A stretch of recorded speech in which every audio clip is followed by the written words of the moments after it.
السلام علیکم فرینڈز، کیسے ہیں سب؟ امید کرتی ہوں کہ سب ٹھیک ہوں گے۔ نیکسٹ پارٹ ریڈ کرنا سٹارٹ کرتے ہیں۔ بہت ہی خوبصورت ناول رمز عشق۔ گل نے اس کے بچے کو مار دیا، اسے یقین نہیں آ رہا تھا۔ ارحم نے غصے و اشتعال میں اپنے فلیٹ کا نقشہ بگاڑ دیا۔ وہ کافی دیر تک اپنا غصہ بے جان چیزوں پر اتارتا رہا، مگر غصہ اشتعال سے کم نہ ہو رہا تھا۔ غم اتنا بڑا تھا کہ اس کا سینہ درد سے پھٹا جا رہا تھا۔ وہ اپنی شرٹ پہنے گاڑی کی چابیاں اٹھائے باہر آیا۔ اب اس کی گاڑی کا رخ حویلی کی طرف تھا۔ ارحم پچھلے کئی گھنٹوں سے مسلسل ڈرائیونگ کر رہا تھا۔ وہ جلد از جلد حویلی پہنچنا چاہتا تھا۔ سینے میں اٹھتے طوفانوں پر مشکل سے قابو پایا ہوا تھا۔ گل نے اس کے بچے کو مار دیا۔ کیا قصور تھا اس بچے کا؟ اس بچے کو دنیا میں آنے سے پہلے ہی مار دیا۔ اس کا بس نہیں چل رہا تھا کہ گل اس کو بے رحمی کی سفاکی پر منفی سزا دے۔ اپنی پسٹل کی تمام گولیاں وہ پری گل کے سینے میں اتار دی۔ اسے آج احساس ہوا تھا کہ وہ اس کی محبت کے قابل نہیں تھی۔ اس نے اسے سزا دینی تھی تو دیتی، اس کے سینے میں گولیاں اتار دیتی۔ شاید وہ اف تک نہ کرتا۔ جو بھی تھا وہ حور پر یقین کر کے اس کو گھر لانے کا ذمہ دار ٹھہرایا، مگر اتنی بڑی سزا کا حقدار نہیں تھا۔ اس کے بچے کو مار دیا جائے۔ گل وہ معاف کرنے کا ارادہ نہیں رکھتا تھا، لیکن پہلے اپنی پریزے کو اپنے پاس لانا تھا۔ گل، پریزے کو جلد میں اپنے پاس لے آؤں گا، اس کے بعد تمہیں اپنی صفاکی کا حساب دینا پڑے گا۔ ارحم خان سانہ اسٹیئرنگ پر ہار مارتے ہوئے چلایا۔ حویلی کے قریب پہنچتے ہی کتنی بار اس کا دل کیا کہ وہ اپنی گاڑی واپس موڑ لے۔ جتنا غصہ، اضطراب اس کے پورے وجود کو ایک دہکتے ہوئے تندور کی مانند لگ رہا تھا، آج اس دہکتی بھٹی میں اس نازک وجود نے جھلس جانا تھا۔ اس وجود نے جتنی بھی نفرت سہی، مگر اس کا ضمیر اس پر ظلم کرنے کی اجازت نہیں دے رہا تھا۔ اس کا غم بہت بڑا تھا۔ اس غم کی بھرپائی تو اس وجود نے ہی کرنی تھی۔ حور کا بے پناہ حسین چہرہ اس کی نظروں کے سامنے آیا تو ارحم خانزادے نے گاڑی کی سپیڈ خطرناک حد تک بڑھا دی۔ گاڑی اپنا توازن برقرار نہ رکھ سکی۔ وہ سڑک کے ایک سائڈ پر بنے درخت کے ساتھ جا ٹکرائی۔ ارحم نے غصے سے گاڑی دوبارہ سٹارٹ کرتے ہوئے گاڑی حویلی کا رخ کیا۔ جب وہ حویلی پہنچا تو رات کا 1 بج چکا تھا۔ پوری حویلی سناٹے میں ڈوبی ہوئی تھی۔ وہ تن فن کرتا ہوا دروازہ دھاڑتا ہوا کھولتا ہوا کمرے میں داخل ہوا۔ کمرے میں نیم اندھیرا پھیلا ہوا تھا۔ بیڈ کے دونوں اطراف میں لیمپ کی مدھم روشنی آن تھی۔ چھت کے وسط میں ایک LED لائٹ آن تھی جس کی روشنی بیڈ پر پڑ رہی تھی۔ وہ بیڈ پر کمبل سینے تانے چت لیٹی گہری نیند سو رہی تھی۔ کمرے میں پھیلی روشنی اس کا دہکتا حسن مزید خوبصورت لگ رہا تھا۔ ارحم کچھ پل اسے دیکھتا رہا، پھر خود پر قابو پاتے صوفے پر بیٹھ گئے۔ گہرے سانس لیتے اپنا سر دونوں ہاتھوں میں تھام لیا۔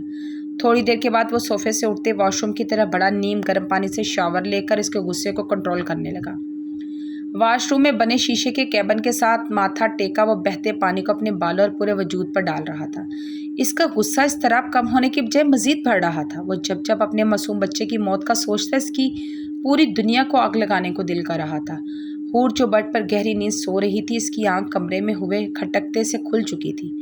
دل کی دھڑکنوں نے خوف سے سپیڈ پکڑ لی۔ وہ پچھلے 15 دنوں سے اس ڈرونی رات کے سحر سے نکلنے کی کوشش کر رہی تھی، جسے یاد کرتے اس کا بدن لرز جاتا تھا۔ وہ آنکھیں بند کیے کمبل سینے تک جکڑی یوں ہی پڑی رہی، مگر بدن پر لرزہ ایک بار پھر سے طاری ہو چکا تھا۔ ارحم کے واش روم میں جانے کے بعد حور گہرے سانس لیتے اٹھ کر بیٹھ گئی۔ اتنی سردی کے موسم میں بھی اس کے ماتھے پر پسینے کے قطرے نمودار تھے۔ بیڈ کی سائڈ سے اپنا دوپٹہ اٹھا کر اس نے اچھی طرح اوڑھتے واش روم کے بند دروازے کو ایک نظر دیکھا۔ وہ اتنا ڈر گئی تھی کہ اس کی دھڑکنوں کی طرح اس کا وجود بھی ساکت ہوا تھا۔ ایک پل کے لیے سوچا خود کو اس وحشی درندے سے بچانے کے لیے اس کمرے کی راہ فرار حاصل کر لے، مگر دوسرے ہی پل خیال آیا کہ وہ اس سے بھاگ کر کہاں جائے گی۔ اس اونچی دیواروں والی حویلی کے بڑے بڑے کمروں میں کون سے پناہ دے گا؟ اسے اس کے حوالے کر دیا جائے گا، کیونکہ اب تو وہ اس کے جسم و جاں کا مالک تھا۔ اس کے بدن پر پڑے اس وحشی درندے کے بربریت کے نشان گھر کی عورتیں دیکھ کر بھی اپنی نظریں چڑا گئیں۔ کسی نے ایک لفظ تک نہیں کہا۔ وہ پورا ہفتہ بخار میں پھونکتی رہی۔ درخشاں اسے ایک ٹائم کا کھانا دے کر جاتی تھی، باقی کسی نے اس کے کمرے کی طرف جھانکا تک نہیں۔ طبیعت سنبھلتے ہی وہ کمرے سے باہر نکلی، مگر کوئی سے سیدھے منہ تک بات نہیں کرتا تھا۔ وہ سارا دن اس کمرے میں بیٹھ کر گلاس ونڈو سے سرسب پہاڑ کو دیکھتی رہتی۔ اپنے گناہوں کی وہ سزا ہر لمحے ہر پل کاٹ رہی تھی۔ اس ظالم انسان کو ظلم یاد کر کے کتنی مرتبہ اس کا دل اس حویلی سے نکل جانے کو کہا، مگر ہمت نہیں پڑی۔ اس کا ڈر ایسا دل میں سمایا کہ اسے یاد کر کے وہ سانس لینا بھول گئی۔ وہ اس کے گھر، اس کی جگہ سے کیسے بھاگ سکتی تھی؟ حور تکیے پر اوندھے منہ لیٹی سسک کر بری طرح رو پڑی۔ واش روم کے دروازے کے کھٹکنے کی آواز سن کر وہ اپنی دبی دبی سسکیاں بھی روک چکی تھی۔ ارحم خانزادہ واش روم میں اپنی بنی الماری سے ٹراؤزر پہن کر باہر آیا۔ شرٹ لیس میں اس کا چٹانی سینہ پوری طرح روشن تھا، جس کے 'ایبس تک نمایاں ہو رہے تھے۔ گھنے بالوں میں ابھی تک پانی ٹپک رہا تھا۔ اس نے اب ایک بار پھر بیڈ کی طرف نگاہ نہیں ڈالی۔ جانتا تھا ایک بار اور اس کا حسین مکار لڑکی کا چہرہ دیکھ لے تو آج وہ ہر حد سے گزر جائے گا۔ اس دن تو شاید اس پر رحم کھاتے پیچھے ہٹ گیا تھا، مگر آج اس پر ذرا بھی رحم نہیں کھائے گا۔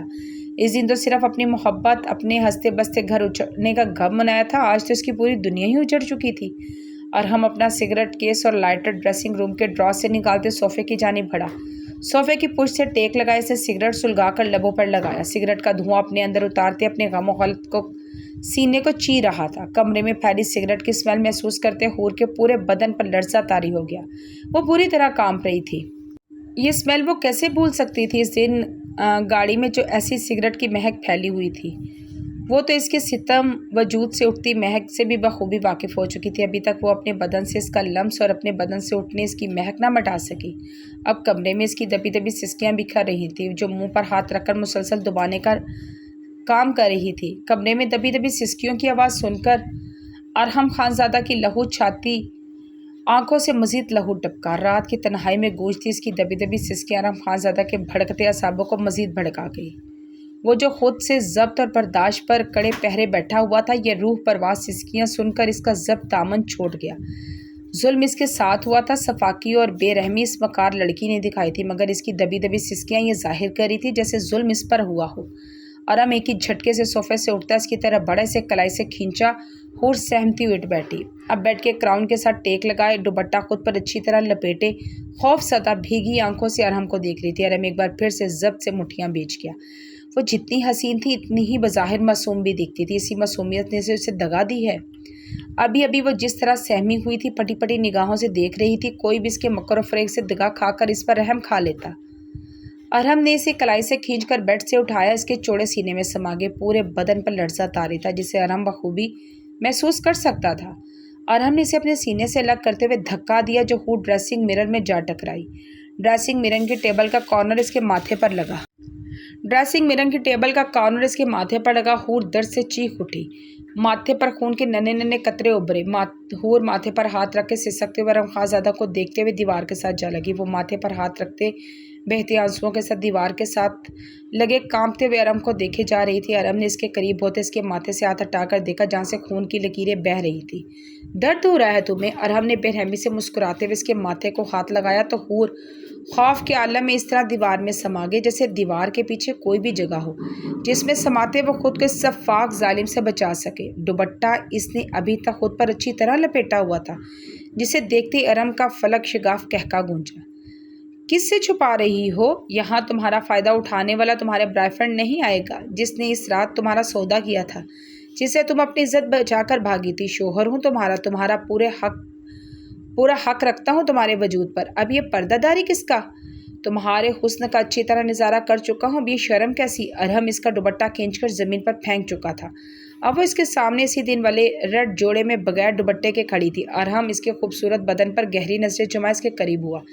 بہت خوبصورت ہو تم، یقین مانو میں نے آج تک اتنی خوبصورتی نہیں دیکھی، مجھے یقین ہے کہ تم سے خوبصورت اس دنیا میں کوئی ہو ہی نہیں سکتا۔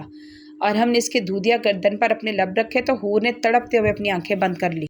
وہ اندر تک کانپ کر رہ گئی تھی تو وہ اس کا نرم لمس بھی سہنے کی بھی سکت نہ کر پاتی جو آگ کی طرح دہکتا ہوا تھا۔ ایک بات اور میں یقین سے کہہ سکتا ہوں کہ تم سے زیادہ مکرور چہرہ اس روئے زمین پر ہو ہی نہیں سکتا۔ ارحم نے اس کے زخمی لب پر اپنا انگوٹھا بے دردی سے رگڑا۔